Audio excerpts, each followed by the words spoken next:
Hello everyone and welcome to another video. I hope that you're very well. I am clearly not. I have a horrible cold. It's not COVID. We're all good, it's not COVID. But I have this horrible cold. My voice is quiet and low, so bear with me. But here is my somewhat late March wrap-up, all of the books that I read in March.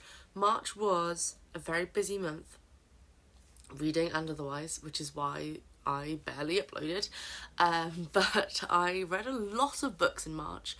I completed 2 readathons, Tis the Damn Readathon, the Taylor Swift Readathon, and the Greek Godathon, as well as reading a couple of other books as well.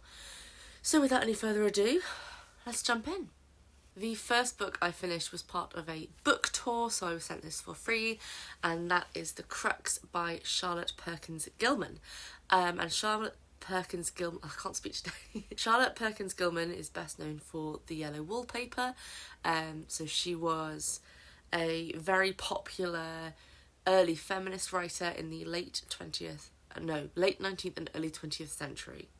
I'm just going to put this out there right now to save editing me a lot of time.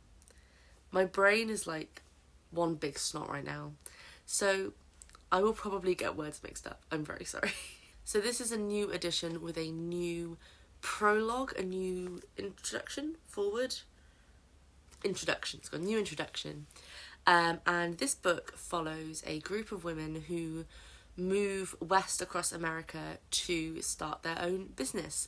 And one of them, a young woman, she falls in love with a man and she wants to marry him, but she is discouraged from doing so because he has caught various diseases that she would catch were she to marry him. This was one of those books where it was more interesting as a sort of historical document and a picture of a time rather than the book in and of itself. I liked some of the characters, I liked some of the kind of plot points, but it was more interesting to see it as kind of like a slice of feminist thinking of that time. And I think that's what the introduction does really well in this book, is it gives you that context to kind of understand that situation that it's being set against, the kind of world that it's being written in. So yeah, I thought this was an interesting book. If anyone has read it, let me know, because I would like to discuss it with people who have read it, because it had a lot of interesting ideas in it. And yeah, that was The Crux. Then I read my non-fiction book for the month, so I've set myself a challenge this year to read at least one non-fiction book every month. And in March it was Undivided by Vicky Beeching. This is Vicky Beeching's memoir. Vicky Beeching is a famous Christian rock musician who a few years ago, I don't know when exactly, but a few years ago it came out as gay, and it's her memoir, her life so far as a queer Christian myself. I was very interested to read this book, not just for sort of her story in terms of her life, but also her feelings on faith and how her faith has changed and evolved over her life. And I found that really, really interesting, quite emotional at times, but really sort of insightful, and really added to my understanding of a lot of things, both sort of theologically but also for myself and my own life. So yes, I think if you are Christian and or queer, this is one that is worth the read. There's a lot in here that I think helps increase understanding of what it's like to be at the kind of intersection of those two things. Then I listened to the audiobook of This Is Going to Hurt by Adam Kay. This is another memoir from a former NHS doctor, and I watched it, I sort of came across it because of the TV show. I'd seen it around, obviously, over the last few years. You can't really avoid it, given the 2 years that we've had, like every supermarket is selling it. But I watched the TV show and really enjoyed it, so I thought I would listen to the audiobook, because it was very funny, very darkly funny, and then very emotional towards the end. So the idea of the book, the kind of reason it was written, is to kind of demonstrate to the public what life is actually like as a junior doctor. It was written at the time that a lot of cuts were being made to the NHS, and it was mostly falling on junior doctors, and they were being blamed for it all. and there wasn't anything they could do about it. So this was sort of Adam Kay's contribution to that. So I'd really recommend the audiobook. It was a really good listen. Then I read Cemetery Boys by Aidan Thomas, and I loved this book. It was so good. This is a YA fantasy that follows our main character, Yadriel. He is a young trans man, and he wants to prove himself as a true brujo, and so he goes on his own to perform the ritual for his quinces, I think, in which in his community involves creating a dagger that will raise a spirit from the dead, and he raises someone who he did not think he was going to be raising, and adventures and romance ensue. This was such a wonderful story. I loved it so much. I was like sucked into it from the very start, and it kind of, there's lots of twists and turns, but never in a sort of like unexpected way, and I just thought it worked really well, and I loved it. This was my favourite book of the month. Next, a short arc, Out of Focus by A.L. Lester. This was a really lovely short story. It was a kind of getting together romance for two people who work in a theatre in Wales. Either one of those would have sold me on this book, and it was both. So, tick, loved that. It's just a really nice romance, nice novella. And what I really liked is, even though it was just one day, like all of the action took place over kind of like probably like 48 hours, then you still got the sense of like all of the backstory of these characters. So yeah, it was great, loved it, would highly recommend. Then I read The 7 Deaths of Evelyn Hardcastle by Stuart Turton. This is, I would describe it as Cluedo meets Groundhog Day. It's a murder mystery, a kind of 1920s murder mystery. But the main character, every day he wakes up and it's the start of the same day, but he's in the different body of someone at this dinner party, where at the end of the day, at the end of the dinner party, Evelyn Hardcastle will be dead. So I really enjoyed it. It was a great murder mystery. I think the ending was my least favourite part. It was like gearing up to be a 5-star read. So it's a time loop, right? That's like the premise, that's not really a spoiler. And I kind of wish that the time loop hadn't been explained. I think the explanation of why they were in the time loop was just like so out of left field for me and didn't fit with the rest of the story at all. And I would have preferred to just stay in the dark about it and have it as an unsolved mystery, or even, you know, if something's the premise of the book, I don't mind it not being explained. I've had other books. What's the other one I'm thinking of? Have We Met by, I want to say, Camille Baker. And that's a similar one where there was a kind of fantastical premise to an otherwise non-fantastical book, and the explanation of the fantastical part was my least favourite part of the book. Like, if it's the premise, it's fine. I don't need to know. It's fine. I am going to pass this on to my best friend. I really enjoyed it. I don't think I will read it again though, but the whole time I was reading it, I was like, she will love this. So this is going on to a well-loved home, a good home.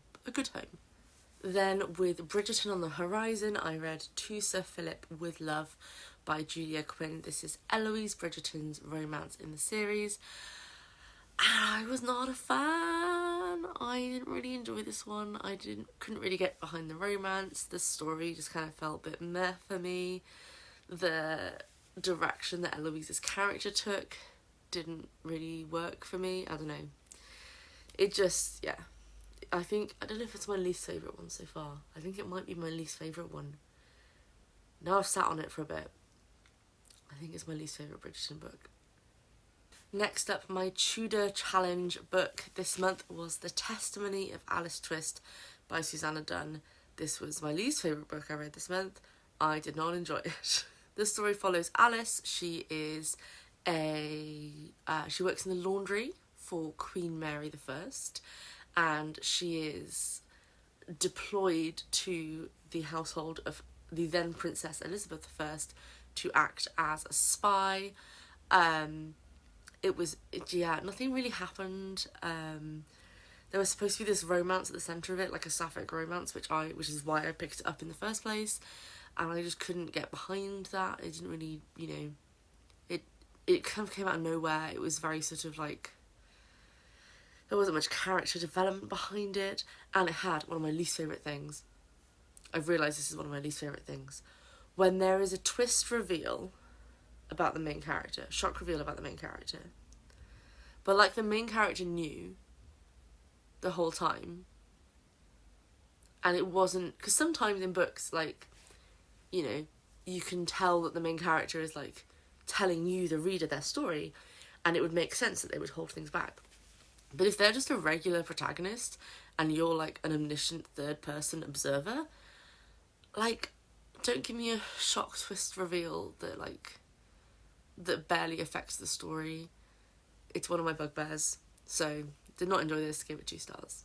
Then I read another arc, this one from NetGalley, and that is At Certain Points We Touch by Lauren John Joseph. This book, I would say, what I expected from the cover and the blurb and the title is exactly what I got, and that's what I wanted, so that was great. It's literary fiction, very kind of character driven, character study, life study, about a young queer person, a trans woman, and their life, their history, and this one particular relationship that they had that was truly, truly terrible. I really, really enjoyed this. It was so evocative and very kind of, it captured that sort of bohemian lifestyle that I think every queer person at some point longs for, you know. It was very like, reminded me of kind of Queer as Folk, that sort of thing. My only criticism was it was a bit too long. I think it could have been trimmed down a bit, you know. When you're sort of reflecting back, when a story is reflecting back like that, then sometimes there isn't a huge amount of character growth, and that's fine. But, you know, the character growth and the length have to be balanced. But apart from that, I did really, really enjoy it. And I thought it was sort of beautifully written, and I can't wait to see what they write next. Then I read my book club's pick for this month, and that is Kissing the Witch by Emma Donoghue. This is a short story collection, and it is feminist / queer retellings of fairy tales. And I really, really enjoyed this. I thought it was so, so good. All of the stories link together in a really interesting way that I haven't really seen before. And what I liked is that it was definitely feminist rather than girl power, you know? It was centering women's stories and giving them their agency back without being like, girl power, girl boss, yeah, you're the villain and you're gonna girl boss that villainy. Yeah, none of that, which I was very grateful for. Sometimes villains don't need a redemption arc. Controversial, but sometimes they don't. Sometimes they can just, you know, be evil. That's why they're villains, you know? So, really enjoyed this. And I had the Kindle copy, but I might, if I see it in a bookshop, I would probably buy it because there were illustrations throughout that were just gorgeous. And I feel like I didn't get to appreciate them enough on Kindle, so yeah. Then I had another book for a book tour, and that is The Waterman by Robert Derry. This is a ghost story, and it follows 2/3 people? 2 storylines, 3 people in modern day who keep having the same dreams and the same mysterious things happen to them, and it all relates back to a 17th century waterman under London Bridge. And yeah, really, really enjoyed this. I love that sort of historical deep dive kind of thing. The ghost story aspect wasn't like 100% there for me. So yeah, I don't think it's necessarily one I would reread. It's not like a top ghost story for me. And some of the writing didn't quite work for me either. But on the whole, a great story. And a very kind of, yeah, like a deep dive historical ghost story. And then finally, I wasn't even going to finish this in March, but I read it in one sitting, Get It Right by Skye Collane.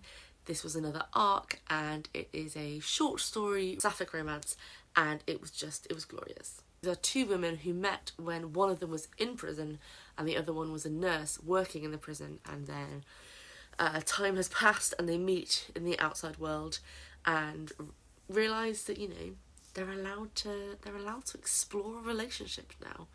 It was a really lovely story, a really lovely cast and supporting cast as well, which is really great because I think it's a series, so some of the other characters are getting their own romances as well, which I cannot wait to read. It was just so lovely, really kind of wholesome and like the right level of little bit of angst, a little bit of drama, but nothing too major, just what I needed at the end of a busy month. Thank you very much for joining me. Hopefully next time my voice will be at normal pitch, volume and excitement levels. So yeah, thank you for putting up with me and my raspy self today. Give this video a like if you enjoyed it. Let me know if you read any of these books and let me know what you read in March. And I will see you next time. Ta-ra for now.